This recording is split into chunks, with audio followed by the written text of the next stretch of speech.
down here in South Carolina. I'm gonna have to do a video about things I love and things that I hate about this truck. Just for the record, there's far more things that I love than hate. Right now I'm pulling about a 41,000 pound load. And I gotta say, it's doing better than I thought it would for a 10 speed. I missed my 13 speed, I'll say that. That is the only thing that I loved about that Lone Star, was that 13 speed. Splitting those higher gears made climbing hills a lot easier.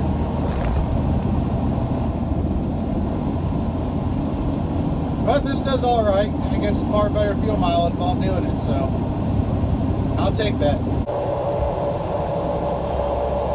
I came in damn state here yesterday, and there was a fucking accident up off the 77. I'm leaving, and there's another damn accident.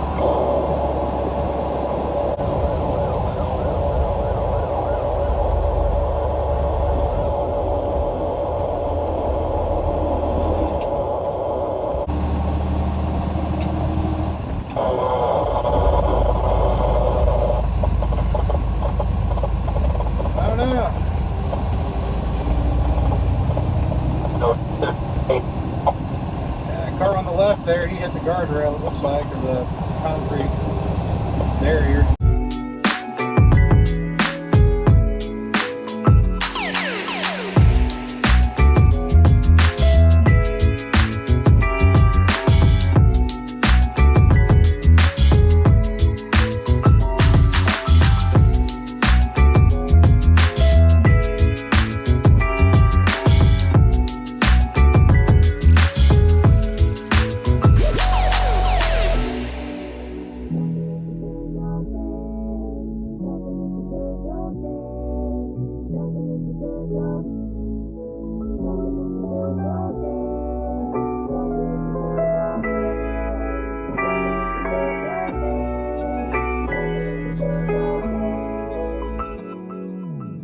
What's up, guys? So today we are heading to Oskaloosa, Iowa. Right now I'm in Eaglesville, Missouri, I think. I'm gonna head over to Oskaloosa, pick up a load, and I'm heading down to Orlando. Well, the Orlando area. Not exactly the place I want to go, or I don't want to go to Florida, but it's a pretty decent rate. So, it's gonna be about $3,700 to go down there. And it's a good load to carry me through the weekend. It's Friday, and so it'll be a good load to carry me through the weekend. It's a total of about 1,300 miles. So it's not quite $3 a mile, but it's still decent. And I'll drop that. Well, I'll unload that Monday morning first thing, and then from there I'm gonna deadhead up into the Georgia area and look for a load, hopefully to go towards Dallas, so I can drop this old trailer off, and then I'm gonna head on up to Indianapolis and pick up a brand new trailer. At least that's the plan right now. We'll see how it works out. I might want to run a few more loads before I go pick up the new trailer, just to make a little bit more money yet before I actually do it, because I'll be driving all the way from Dallas to Indianapolis without a load unless I can find another power only load, which I don't want to do Swift. No, don't want to do another Swift, but we might do another power only load. But either way, my company, they needed somebody to go pick up that trailer, and it's going to be a trailer I'll be leasing through them, and they needed someone to go pick that trailer up anyway. So they told me that if I can't find a power only load, they'll pay for my fuel to bobtail up there. So at least I'm not going to be spending money that I won't make back necessarily. But yeah, let's go ahead and go pick that load up. And it's chilly up here. It's chilly up here in Missouri. It's windy. I didn't pack for this chilliness. So it's windy. Let's go ahead and head on back down towards the south, where I can complain about it being too hot.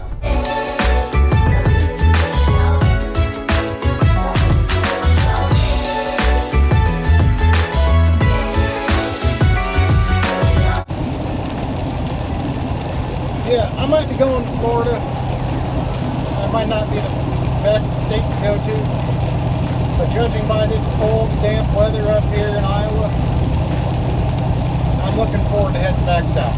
I think we might actually have a cold this year.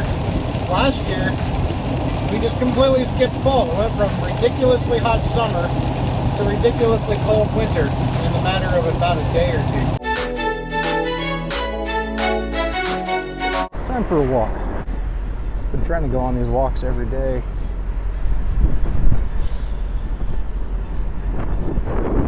Stop midday and just kind of walk for about 30 minutes around the truck stop and then have some lunch. Let's get to it. Ooh, see my truck over there? Alright, let's do it. Alright. Don't be this guy. Not sure if you can hear him or not. But, yeah, that green truck right there. Uh-huh. Alright, well, I parked back here in the absolute furthest back spot in this truck stop. I mean, all I'm doing here is having some lunch and, went on a walk when I'm leaving. But, it's peaceful back here. There's, nobody's idling their truck. It's cool out. So I wanted to go ahead and park back here. Have my windows down a little bit, stuff like that. And this joker in that lime green Coronata backs right in next to me, leaves his truck run. Okay, no big deal. And then decides to do a parked regen.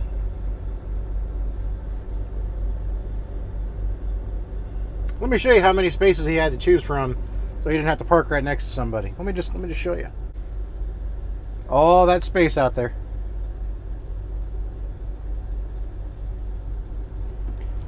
And he parks right next to me to do a parked regen. There's some people out here that just don't think.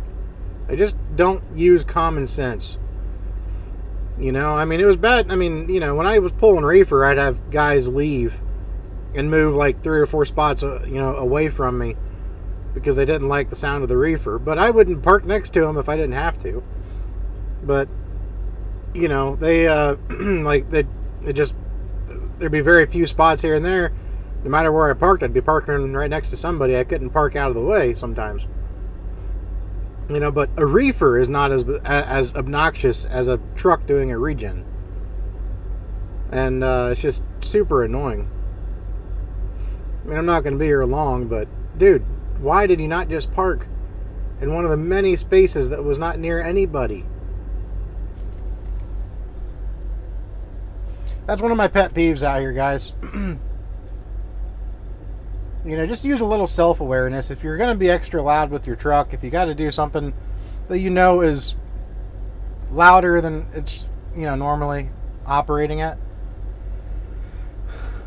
and there's a vast amount of space to choose from, don't park right next to somebody that is obviously parking somewhere to be out, further away from other people, Anyway, yeah, well, yeah. Well, whatever, I guess.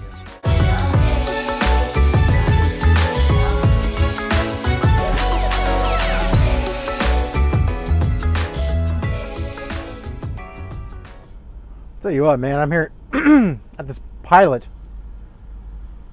in Mount Vernon, Illinois. Yeah, I'm sure most of you guys know where that is. And it has just been a show the entire time I've been here. There have literally been people like just cussing other people out, jumping onto trucks, almost backing into me. There's some crazy shenanigans going on at this pilot tonight, guys.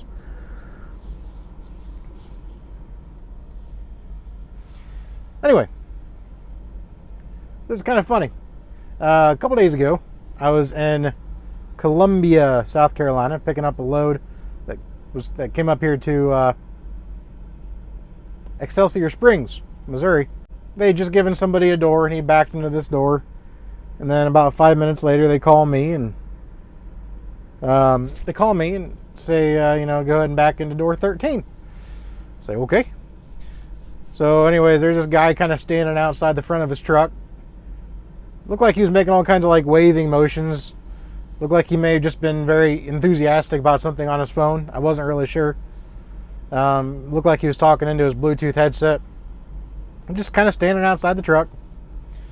And as I got closer, I was like, hey, this guy kind of looks a little familiar to me. And then I looked at the side of his truck. And there was a company that I applied to. Oh my gosh. There's a company that I applied to right before I applied to PDP. And that company, it was like, we all know Traveloka. They're big in the YouTube business right now, or the YouTube land. Everybody on trucking YouTube knows who Traveloka is. I was searching some YouTube stuff, and I found somebody talking about a company and showing a couple trucks at a company, and I found this company on Facebook. Sent that company a message on Facebook, and it was just like Traveloka for the most part. Only you got 85% of the deal. So, which is just like PDP where I am now. You get 85% of the deal. So, I messaged them and, got several responses back, and they were a super nice, bunch of people there. I was basically a shoo-in. They were, things were going really well. And I was basically preparing to go over. They thought everything was okay, but there's something happened about in June of 2017 where I had a little minor fender bender with my Jeep, and it was such a minor. It wasn't even a fender bender. It was just, I don't even know what you'd call it. There wasn't even any damage to the car that I hit. But I mean, it was my fault, but it was such a small incident that I didn't even remember it. So I didn't put it on the application. The only accident that I put on the application was the one that wasn't my fault, that happened almost 3 years ago in 2015, and I believe it was October of 15, where that lady passed me on the shoulder and came over and hit my truck. That was the only accident that I even recalled ever. I've never been in an accident, except for that one. So I thought. This company called me and said, "Hey, what is this on your record from June of 2017?" No idea, honestly. And anyways, I actually had to tell her. I said, "Look, I got to let you go and think about this. I literally don't know what happened in June of 2017. I kind of thought somebody had an incident and somehow put it under my name. It was just really weird, I couldn't figure it out. And then like an hour later, it dawned on me what it was. One day after work, or after I got off, for the week, I was driving home in the Jeep, and there's a small hill, well, kind of a steep hill, but it's a small hill, that goes to a stoplight, and it sees a lot of truck traffic. So when you get down to close to the stoplight, there's grooves in the road from the heavy weight from the tires of these trucks, and they very rarely upkeep that road. So there's indentations from the truck tires constantly going over that area, and braking hard coming down the hill. So when the trucks brake hard, obviously a lot of that weight transfers to the front, and then for that brief period of time while you're stopping, you've got a lot more weight on, concentrated on your tractor tires, especially because you're going down the hill, all that weight shifts, and years and years of doing that creates indentations in the road. Well, those indentations collect water when it rains really bad. And I was coming down that hill, and the light turned red. The car in front of me was stopped, And I went to stop, and my Jeep is an old Jeep without ABS, and I know it sounds like I'm just making excuses right now, but I'm not really trying to. I'm just painting the picture. My Jeep doesn't have the ABS. It's, there's 0 driver aids on that Jeep. I'm surprised it even has power steering or power brakes. I went to stop, and my front tires hydroplaned. Just hydroplaned. Hindsight's 2020. I mean, what I should have done was taken my foot off the brake and then just turned it into the ditch, I mean, it wasn't even a very bad ditch. It's not like the Jeep would have got stuck. It just happened so fast, and I just didn't think quick enough. But I tapped, I hit the car in front of me, but it hit their Reese hitch, right? And I didn't hit him very hard. I may have been going a couple of miles an hour when it hit. So, just to be safe, they wanted to call the police and file a report. So, the police came, filed a report, and when that happens, I didn't get cited at all, but I was still technically the one at fault, because when they do the accident report, the car number 2, I believe it is, if there's 2 cars involved, car number 2 is the one that's at fault. That's how they do it. That's the one that's at fault. And of course, I was car number 2 because it was my fault. I rear-ended the guy. The only at-fault accident I have ever been in my entire life. But again, like I said, it didn't leave any damage or anything. And they wouldn't, I don't blame them for making a report, but if they hadn't made the report, it never would have even shown up on my record. But anyway, their insurance company at this trucking company, because of that one incident, they didn't want anything to do with me. Their insurance didn't. And, they're a new company, so I get it. But it was just kind of disheartening because I was really looking forward to going there. So anyway, that's the backstory. As I'm pulling up to this dock, I look at this guy's truck, and it has that trucking company's logo on there. And I'll go ahead and say the company because they know that their company's on YouTube. So it's not any secret, but Advanced Trucking is the name of the trucking company. They're out of Indianapolis. I think they have like 25 trucks maybe. But they've got a couple YouTubers over there. Smaller YouTubers. When I say smaller, I mean like my audience size, in the mid-hundreds or whatever. It was Advanced Trucking, and I saw that on the side of his truck, and I'm like, oh, that's kind of odd. It's the first time I've ever seen an Advanced truck out anywhere other than on, the YouTube, on the video that I saw. And then I realized that this was one of the YouTube drivers that is over there. In fact, he's the one that made the video that piqued my interest in the company. And it was Jason McGee of McGee Films, the first YouTube trucker that I've ever met out here. And he was a hell of a nice guy. I'm really glad I met him. They took a long time to get us both loaded. And, we just sat outside the trucks for like, I don't know, maybe 2 or 3 hours. I don't know how long we were there for. Just, talking about YouTube, talking about trucking. And, it was pretty cool. And then it was funny because we were actually delivering to the same place too the next day. He had an earlier appointment time. We both got the loads off of JB Hunt, and his was an earlier appointment time for the next day. But yeah, we both delivered to the same place and picked up at the same place. It's kind of cool though. It's the first time, and apparently, it's funny. I've never been recognized anywhere that I know of. When I got out of my truck, because he was standing outside of his truck already, so when I backed into the dock and parked, I figured, I realized who he was, so I decided to get out of the truck and go say hi.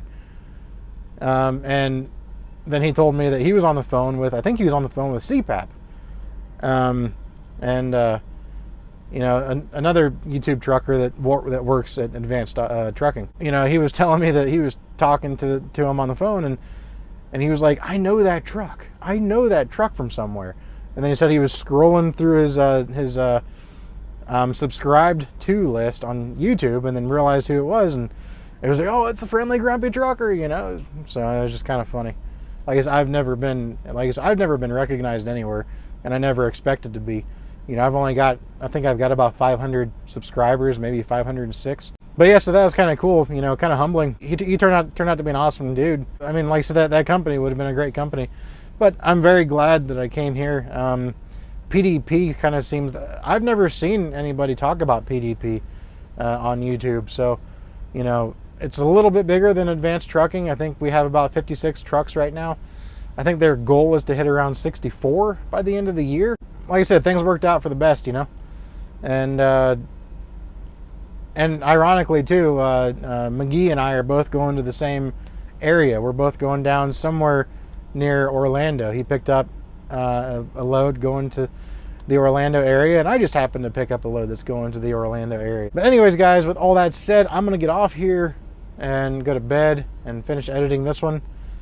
Tomorrow I'm going to get up and go to Walmart. I need some groceries. Running low, so we'll go ahead and get that done. I burnt my damn mouth earlier today, and it still hurts. I made my scrambled eggs this morning, and that dry socket that people warn you about when you have your wisdom teeth taken out. My wisdom teeth have been taken out for a long time, for probably 4 years at least, but more than that, 5 or 6 years. And they say, right when you get your wisdom teeth taken out, don't do certain things because you can get dry socket, and dry socket is basically where you get a seriously painful, sore feeling where your wisdom teeth were. Well, I burnt one of my, sockets that my wisdom tooth was in, and good God, does it hurt. I mean, it still hurts. I've been drinking ice water just to kind of cool it off, just to kind of tame it. But anyways, guys, I'm gonna get off here. Y'all have a good one, be safe, and we'll talk at you guys later.